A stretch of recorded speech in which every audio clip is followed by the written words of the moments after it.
next speaker. Are y'all ready for Cheryl Clark? Cheryl's going to do her talk on lessons from behind bars. Cheryl, a self-proclaimed human hugger and friend, also known as a speaker, author, trainer, and business growth specialist. Grounded in her approach to life, she radiates warmth and wisdom in her interactions. Cheryl's speaking engagements have spanned across Arizona, California, Colorado, Nevada, Ontario, Canada, and obviously this virtual platform. She's deeply passionate about helping clients with social media insights, business growth, marketing training, and bookkeeping services. Cheryl's humanitarian commitment, rooted in her 10-month immigration camp experience, drives her advocacy. Our journey drives her advocacy for those without a voice. Her mantra is "Led me to this," and it reflects the profound impact of our journey and every step forward.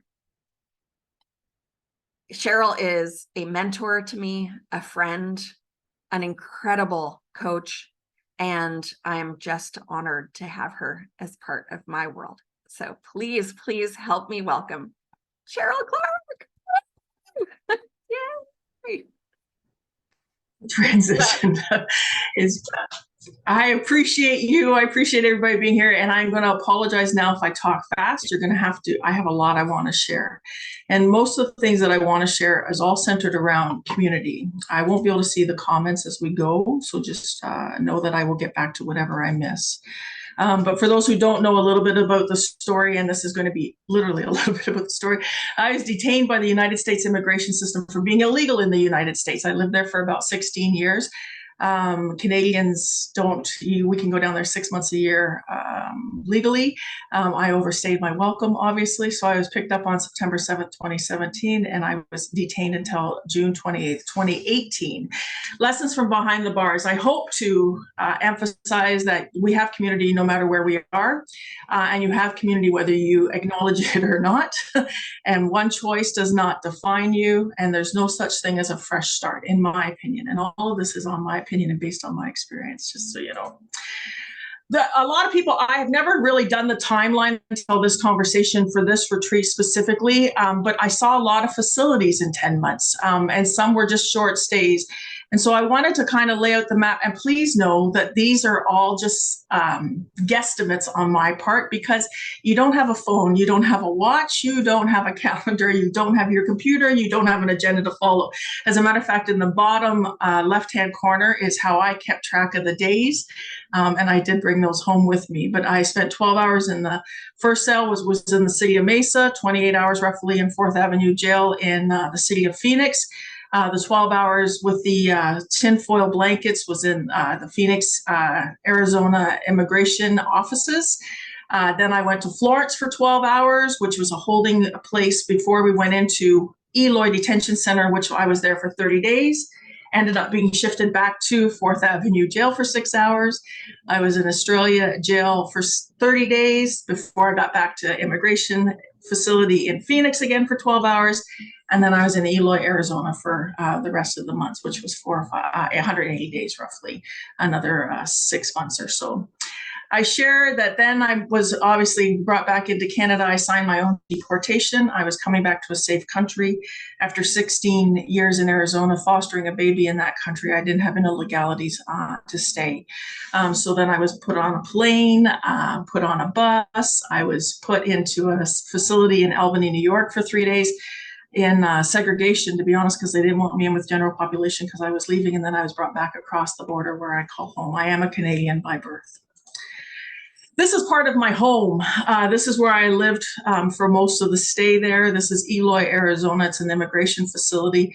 I share these photos just because literally these are taken right from the facility, from Google search images. That's what our showers looked like. That's what the living area looked like. That's where we hung all day long and made the time pass. Whoever took this picture of the cell is literally standing on the toilet. That is the size of the rooms where 2 people resided. And then there were TVs within the facility. 4 or 5 of them per pod, per living quarter that we were able to watch. And often the times it was Hispanic shows that were on. It was a very dominated Hispanic population. I share this slide here specifically because whether you recognize you have a community or not, you do. There's no middle ground. There's no moment of do I or don't I. You absolutely are either part of a community or you're part of a community that is not acknowledging it's in community. I hope that makes sense. You're either part of the gang or you're part of the people that are not part of the gang. And so like literally that's how I break it up that way. And no matter what people are watching, no matter what you're watching people, no matter what, there's just someone with eyes on you just as you have eyes on others. And I bring that about to say that you have community no matter where you are, and you have community whether you know it or not. And one of the most important things I learned through part of this journey was to get to understand and learn about the community that I was, in this case, being forced into, but see them where they are. And I emphasize the word see, because I can see you where you are, but I don't necessarily have to be where you are. And I share that very quickly. Oftentimes we get involved in social circles that may not be the best for us, or we get involved in social circles that don't have our highest good. We can see them there. We can totally acknowledge where they're at without necessarily taking ourselves down there. And so I also want to advocate that when we want to be involved in a community and when we see a community of people we want to be involved in, it's up to us to do the work. It's up to us to see them, it's up to us to acknowledge them, and it's up to us to become part of their world as best as we can. So the top area of this slide actually is all jail terms. And I had to learn that language very quickly, bouncing from facility to facility. Like the whole, obviously, most of you will understand that that's segregation. You'll understand slop would be food. Shakedown would be when they're coming in to look for contraband within the facilities. DOC is Department of Corrections. A kite is when you're passing an illegal message between cells to everybody. COs, correction officers. Boomerang is they don't allow detainees to write other detainees in other facilities. And oftentimes these ladies have male counterparts in another facility. So what they do is they actually take an envelope and address it to a bad address or one that they know won't fly. And they put in the return field, instead of putting their address, they put where they want it to go. So now I have an address that the United States Postal Service isn't going to recognize. So where are they going to send it? They're going to send it back to the person who they think sent it. Boomerangs. It goes to where they actually wanted it. So there was a lot of little learning things that way when it comes to that stuff. Backdoor parole. If anybody ever said, I'm going to give you backdoor parole, that meant they're going to kill you. And that's how they're going to get you out of the facility. Frequent flyer, someone who's in and out of the system. There was a lot of drugs and contraband. So the next list is literally all of the different drug choice words that I learned and had to be able to talk to them in their own languages and some of them and to understand some of the things that they were saying and trying to translate to me. Next one's obviously Spanish. I picked up Spanish very quickly. And then, of course, the court systems and the paper systems when it comes to immigration and the immigration facility. So you have community no matter where you are. It's just a matter of recognizing it. It's a matter of recognizing the languages that they speak, and it's a matter of us doing the work to understand them, because once we understand them, then they'll better understand us, or they'll be able to communicate to us, or it'll advocate that invisible law of reciprocation where there can be some communication going back and forth. Going back to this, in these two pictures, where you sit matters. The direction you're facing matters. Your viewpoint matters, and how you spend your time matters. All wickedly important lessons when it comes to being detained. Where you sit and who you sit with is an impact on you, who will engage with you, who won't engage with you, and how you'll be engaged. If you sit with a bunch of folks that tend to be the troublemakers, the ones that are known to be feisty, the ones that are known to be the fighters and the scrappers, you'll have that reputation, and you'll find that you'll have fighters and scrappers coming at you. If you tend to sit with the ones that are a little bit more withdrawn, a little bit more quiet, a little bit more isolated per se, you'll find that people won't reach out to you because they feel like you just don't want to be bothered with them. So where you sit matters. Who you sit with matters. And the direction you face matters. Now, obviously, I don't think our communities are anything like the jail, but I use that as an example because if you have a best buddy, and you always have a buddy system, and I advocate that I think we should all have buddy systems in the real world too. But you always have a buddy system. So whoever you're close to, in restaurants, sometimes your partner sits right beside you while you're enjoying a meal. In jail, whoever you're closest to sits across from you when you're enjoying a meal, because that way they can watch your back and you can watch their back. There is never a time when both of your backs are facing the same direction. And so there's always that moment when you have to watch and know who's coming up behind you, who's coming up behind you, who's coming up behind those that you care for, and all of those things. So you're always sitting across from each other in the jail facility. So that way you can watch each other's back. The direction you face matters. And then obviously your viewpoint matters too, right? Where you sit, how you sit, what you look at, and where you choose to look at makes a huge difference. This pod actually is what they call Bravo 500 in the Eloy Detention Facility, and it was the only pod that actually housed the segregated people, those in the hole. And so you could literally sit there and look at those that were in the segregation unit all day long if you chose to, or you could sit and enjoy the general population and some of the things that afforded you in the commonality. So where you sit matters, and what direction you face does matter when it comes to building community and being part of community. One choice does not define you. I'll be totally transparent, Naz. I struggle with this concept greatly. And to this day, I struggle with this concept. And so the only quote that I've ever been able to find that phrases well how I feel about it is, it's not the choices that make that define us. It's the reason for making those choices. And I shared in Jamie and I's one of our live sessions, the very first time I ever used the sentence, I don't care where you've been, I only care where you're going. I fostered a baby for the first 13 months of her life in Arizona. Rachel had been an acquaintance of mine on and off. She got mixed up in opiates, became an addict to opiates. Was 5 months pregnant when we reconnected. I brought her into my home and got her off the streets. She was at Northern and 35th Avenue for those in the Phoenix area. I got her off the streets, brought her into my home. Her purse was filled with needles. Her purse was filled with opiates. And she couldn't give up the habit, even though being 5 months pregnant. And I remember I hugged her in my kitchen, and that is the very first time I ever uttered the words, I don't care where you've been, I don't care where you're going. In other words, you need to empty your purse, my friend. And I understand you're addicted. Let's get you help. And we did get her to methadone. She has been reunified with the baby since. Thankfully, just a couple of weeks before I was picked up, or else the baby would be part of the foster care system. And it does have a happy ending. But that being said, I didn't see her for her addiction. I knew her to be a beautiful administrative assistant to an air conditioning company that I partly owned in Arizona, a vibrant Italian girl, amazing cook. And so her choices didn't define her, in my opinion. And meeting people in the detained facilities, I had to really, they weren't my crowd. They weren't people that I would normally historically hang with. I've been an entrepreneur for 20 some odd years now. The street people were not people that I was close to. I didn't know any street people. I didn't know anybody who life had led them down to that path. And I historically may have been one of those people driving down the road going, look at what their choices did. And it wasn't necessarily their choices. It may have been their behavior. It may have been their behavior patterns. And I've shared before also, when a baby cries, we don't punish it for its behavior. We try and understand the behavior. Is it hungry? Does it need a diaper change? Is it got pain somewhere? Is it hurting somewhere? And so my hope is that when it comes to dealing with other humans, we don't necessarily let their choices define them, but we try and understand their reason for the choices, because that's what should define them. Are they hurting people?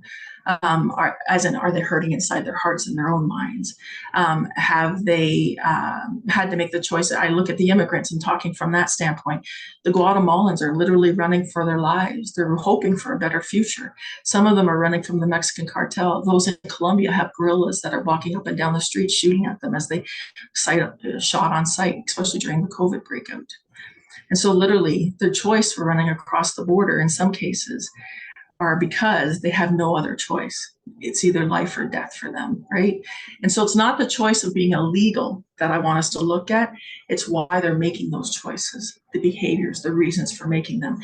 And I think that when we start to look at one another that way, things change. At least my brain started to change. When I see someone who's constantly negative on Facebook, for example, that's, it's easy for us to say, well, they're making the choice to be jerks. And they're making the choice to be derogatory. They're making the choice to be argumentative.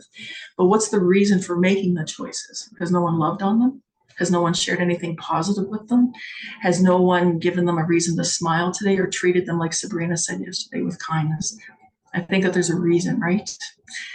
And so I want these pictures at the bottom. I put them there because so oftentimes it's so easy to judge folks when it comes to the choices they're making, the Guatemalans running across, an angry woman, someone shoplifting, the repeat offenders in jail and how they keep coming back and coming back.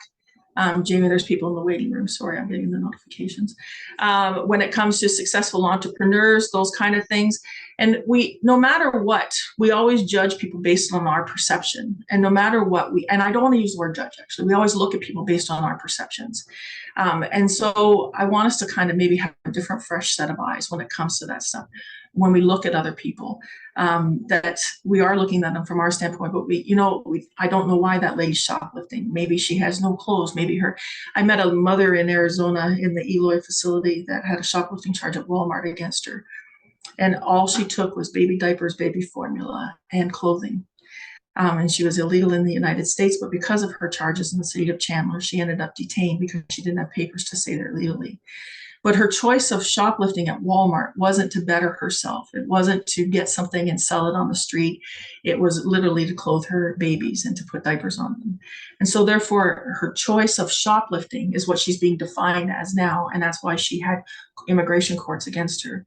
Rather than the reasons for making her choices, was she didn't know where else to go for help. And she was really looking to better her child's lives.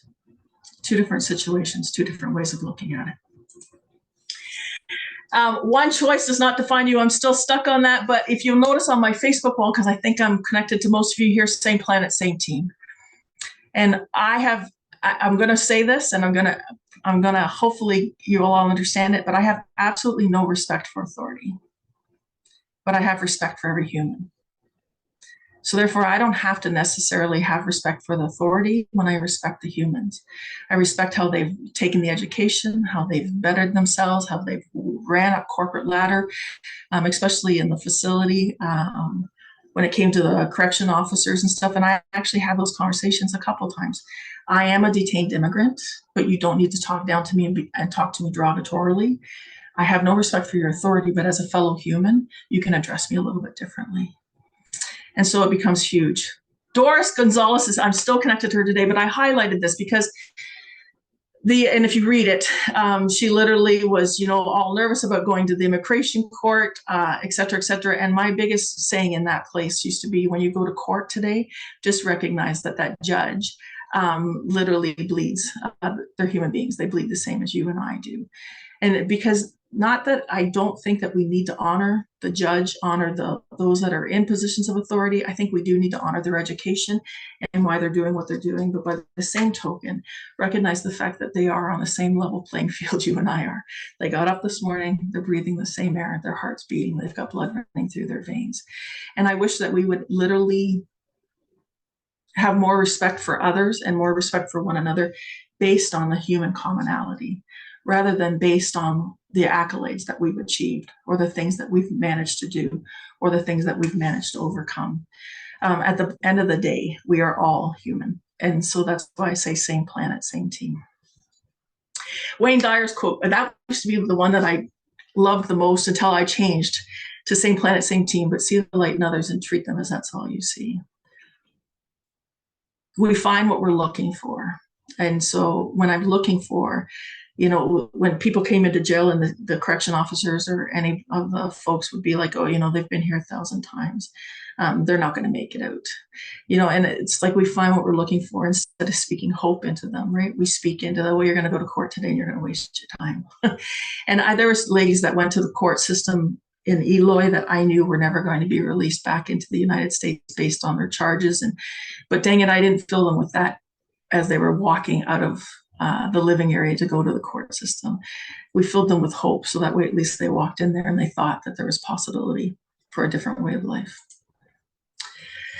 I put this here specifically because Jamie read my bio, but it's interestingly enough, some of you will know me because I love squirrels. Some of you will know me as an entrepreneur. Some of you will know me because of what I do for the community and the business owners. Some of you will know because I love gin, and that's my gin glass sitting there. Some of you will know me for a whole bunch of other different stuff.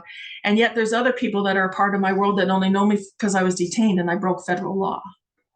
And so it's always interesting to me when I have someone say, well, they're not my kind of people. I don't want to look and really be associated with them. Well, guess what, my friends? You're associated with someone who broke law. You're associated with someone who's got a criminal background.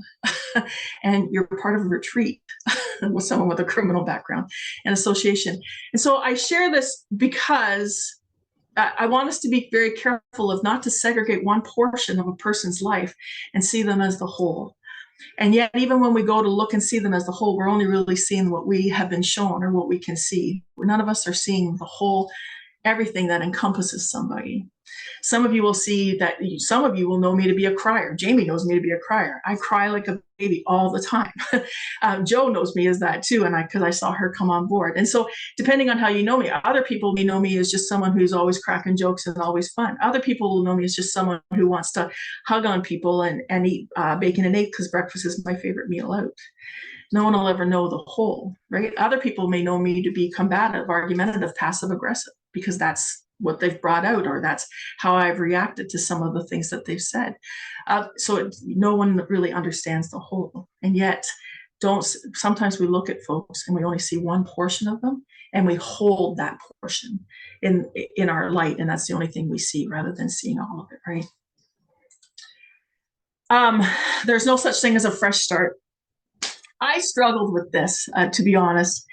Everybody's like, most people coming out of the detention facility when they were being released were chapter 2. We all held that up as they were all walking out. Chapter 2, a chance of a new life, a chance of rebranding, a chance of going again.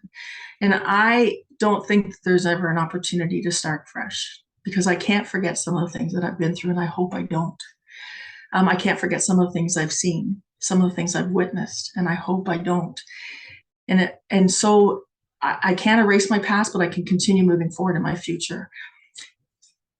And that being said, when you talked about Jaclyn's PTSD, I absolutely, if you come in and close my door, my heart just freaks out.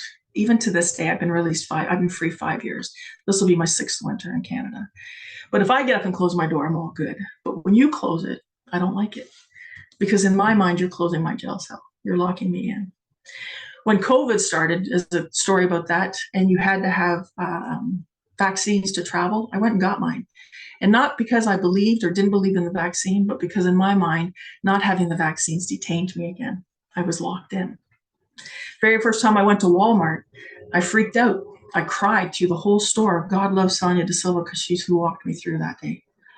But I cried because I had lost all my material possessions in 10 months. I came out to absolutely nothing. My bank account, my car, my home, all of my material possessions were all gone, except for a small bag of clothing that Susie Rollins managed to go and get for me. And then we even Zoomed to see whether I wanted to ship it up to Canada or not ship it up to Canada. I literally crossed the border with a backpack of the clothes that I wore while I got picked up and detained, except for Susie and her mom were able to drop off a bag of clean underwear, socks, and some other stuff for me before I had to ship out of the United States. There's no fresh start. There's none. But I will say I put the Rolodex there because, like Cindy Rose shared last night, I choose what I focus on. I choose what file drawer I have open in my brain. I choose what file drawer I'm working on building and filling up today. I make those choices. And so fresh start, no, because I can't forget the history and I can't forget some of the things I've learned. But I can choose where my focus is. I can choose what file drawer I'm filling up, and I can choose that in my case, I'm no different than the drug addicted person. And I say that because they came out and went back to the addiction they knew. I came out and went back to the addiction I knew, which is entrepreneurship, small business ownership, and marketing. I'm just like them. I'm an addict. I just happen to be addicted to something you all think is okay. There's the difference. I share this because the other thing I learned behind bars is, I tell you, you've never seen a community, and to this day, that rallies behind each other. Unfortunately, Christy Guzman passed, but this is her daughter messaging me before her mother was about to pass. And we look after one another. That is how this works. And then also I have a detained group, and literally we're in this together. I've never met a community that is more centered around one another. And I understand that it's trauma bonds. I understand that some of you may be going, Cheryl, it's not necessarily healthy. Healthy or not, we can learn so much from them because we all look after one another. That is how this works. And so literally, I wish that we could put that out to all of us as humans. We all look after one another because that is how this works. And that's how it works when you're building community and being part of community. And so I share all of that to say that literally that I love you too, Susie. I'm looking at your comments now. I share all that to say that we have an opportunity to build community. We are part of community, whether we choose to build it and be part of it or not. And so build your community and think about the community that you're building, but see them as a whole, because we're all in this together, 100%. And I say that all of the time. We are all in this together, and that there's no one that's going to get there alone. And that goes without saying all of the way through, that there's no one that's going to get there alone. I'm glad, Sherry, thank you for sharing that you know of all those places. It's 100%. I've been in Arizona big time that way. Treat people the way you want to be treated. I put up a post on my Facebook wall only because I'm watching the clock and I do have a couple of minutes, but there's been a whole lot of conversation about no room for hate and all of that stuff. And yet then the next post I see on someone's wall is, but if you believe this way, unfriend me. If you're preaching there's no room for hate, you can't preach if you don't believe in what I believe in, unfriend me. And so I'm very careful that way when it comes to that stuff, that it just makes a huge difference that way. I'm sorry, Anna, I'm reading yours. Migration, mental health, recovery, healing. Thank you. Gracias, amiga. Thank you, Sabrina, for being here. It's huge that way when it comes to us all being part of community and part of everything together. And I will tell you that apart from immigration and taking the politics out of it and taking the immigration story out of it, I always just think that the one planet, one team, I would love a world with no borders, but I also understand why the borders are in place and I respect them. And I respect the different laws in the community of land. But I also, when it comes to being part of community and understanding people, I think we also need to recognize that some people we don't understand them because we're not in their shoes. I think of the Guatemalans, for example. They're tribal in nature. They're indigenous. Did I say that right? I think I did. Thank you, Jamie. I looked at Jamie because she's my editor. But that being said, it's a huge, when they got detained, and the children, I was there when the children were separated from the mothers. I was there when the mothers came in that night. If you've not watched the Netflix video, Split at the Root, I highly recommend it. Two of the ladies that are stars in that video were detained with me. And I'm definitely part of their world. But that being said, the immigration officers were asking the mothers, is there any birthmarks on your children? What day were they born? And what's their first, last name and stuff? The Guatemalans couldn't answer those questions. Some of the Guatemalans' answers were the blade grass was this high and the moon was about there, and we were in the middle of harvesting this crop. They were birthing them in their homes. That's where they birthed. in their rice shacks or whatever it happened to be. And so same as when it comes to those that were going for refugee status and asylum status. Well, show us your doctor reports, show us your medical transcripts. You can't get those. Oftentimes a lot of people in those countries are the corruption, right? And so therefore, if you go to the authorities with that kind of stuff, it's crazy.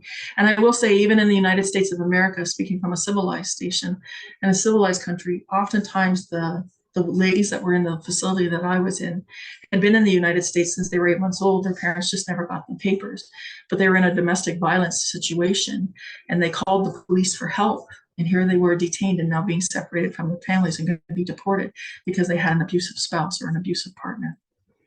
And so there's always a reason. And I will say, I totally understand also the brainwave of those that repeat offend. If someone had said to me my first 2 years home, hey, Cheryl, do you want to go back to Eloy? I would have said, put the handcuffs on me and take me back. Because the reliving and the restarting is tiring. It is hard. It is not easy. And especially, even though someone like myself, who's so surrounded and blessed by a community, and so surrounded and blessed by my Arizona friends. And then, of course, now all of my Canadian pals, and then all the connections I've made through being out in these last 5 years, because everything you see is brand new. My social media, my websites, all of my connections, everything's brand new. I lost it all. It's still hard, that whole having to rebuild and knowing that you're walking a rebuilding process. Starting life over, chapter 2, you can't forget where you were in chapter 1, but starting life over in chapter 2, it's still that whole rebirth process. And I don't know if any of you remember coming down the birthing canal, but it's a bitch. And so that being said, it is not necessarily the easiest thing to go through. So in closing, first of all, thank you for being part of the retreat. And I'm grateful that Jamie and I are able to foster these kind of conversations and connections 100%. But look at one another. That's true. Without chapter 1, there's no chapter 2. That's very true. Thank you, Christine.